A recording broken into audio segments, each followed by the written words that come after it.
علیکم every one, کیسے ہیں آپ؟ امید کرتے ہیں سب بخیر ہوں گے۔ ہم بھی الحمدللہ خیریت سے ہیں۔ تو آج ہم سیکھیں گے غسل کرنے کا طریقہ، ہمیں غسل کس طریقے سے کرنا چاہیے، غسل کے کیا معنی ہے، اس کے بارے میں آج ہم انشاءاللہ تعالیٰ جانیں گے۔ تو غسل کے معنی ہے نہانا، مگر نہانے کا شریعت میں ایک خاص طریقہ ہے نا۔ غسل کے معنی ہے نہانا، مگر نہانے کا شریعت میں ایک خاص طریقہ ہے۔ غسل کرنے کا طریقہ یہ ہے کہ اول دونوں ہاتھ گٹوں تک دھوئیں۔ سب سے پہلے غسل کرنے کے لیے ہم کیا کریں گے؟ دونوں ہاتھ گٹوں تک دھوئیں گے، پھر استنجا کریں اور بدن پر کسی جگہ ظاہری ناپاکی لگی ہو تو اس کو دھو لیں نا۔ بدن پر کسی جگہ ناپاکی لگی ہوئی ہے تو اس کو ہم کیا کریں گے؟ دھو لیں گے۔ پھر وضو کریں۔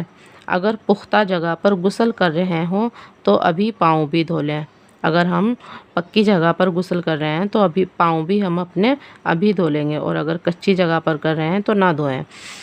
اگر روزہ نہ ہو تو کلی کے ساتھ غرارہ بھی کریں۔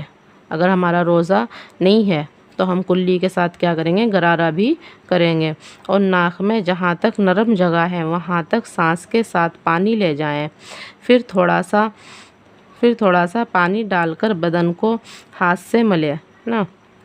ہماری ناک میں جہاں تک ہماری نرم ہڈی ہے، جہاں تک سانس کے ساتھ اس جگہ تک ہم کیا کریں گے؟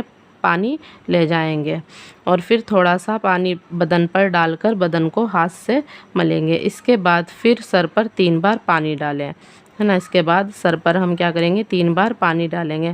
اگر کچی جگہ میں غسل کر رہے ہوں تو پورا غسل کرنے کے آخر میں پاؤں دھوئیں۔ اگر ہم کچی جگہ پر غسل کر رہے ہیں تو پورا غسل کرنے کے بعد آخر میں اپنے پاؤں دھوئیں، اور اگر پکی جگہ میں غسل کر رہے ہیں تو دھو لے پاؤں۔ اگر کچی جگہ میں کر رہے ہیں تو پورا غسل کرنے کے بعد آخر میں پاؤں دھوئیں۔ نیز ہر جگہ تمام بدن پر پانی پہنچائیں نا۔ ہر جگہ تمام بدن پر ہمیں کیا کرنا ہے؟ پانی پہنچانا ہے۔ کوئی فرض چھوٹ گیا یا بدن پر ایک بال برابر جگہ بھی سوکھی رہ گئی تو غسل نہ ہوگا۔ اگر ہمارا غسل کرتے وقت کوئی فرض چھوٹ گیا اور بدن پر ایک بال برابر بھی، بال دیکھو کتنا باریک ہوتا ہے، اگر ایک بال برابر بھی جگہ سوکھی رہ گئی تو ہمارا غسل نہیں ہوگا۔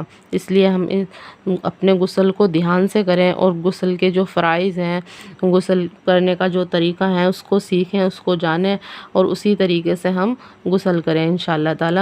اللہ تعالیٰ کہنے سننے سے زیادہ عمل کرنے کی توفیق عطا فرمائے۔ آمین ثم آمین۔